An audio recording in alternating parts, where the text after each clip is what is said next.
పులిహోరకు ఒక మూకుడు పెట్టిన, నూనె వేసిన, ఆవాలు, జీలకర్ర,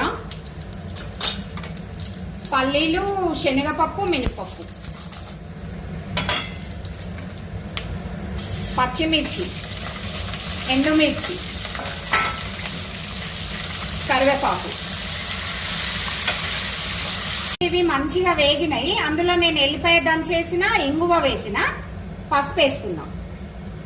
పసుపు వేసి పులుసు పోసుకోవాలి, చింతపండు పులుసు. ఇది చిక్కగా తీసుకోవాలి మనము. ఇది మంచిగా దగ్గరకు వచ్చేదాకా ఉడకనివ్వాలి. చిటికడు మెంతి పిండి, 1 స్పూను ఆవపిండి. పులుసు మనకి ఇట్లా చిక్కగా వచ్చింది, ముద్ద అయిందండి చూడండి. ఇప్పుడు అందులోనే నేను ఇందులో సాల్ట్ వేసి కలిపి పెట్టుకున్నా. అన్నం చల్లారినాక ఉప్పు వేసి కలిపి పెట్టుకున్నా. ఇప్పుడు ఆ అన్నం ఇందులో వేసి కలపాలి. పులుసు పులిహోర రెడీ అయిపోయింది. ఎంత మంచిగా వచ్చింది చూడండి.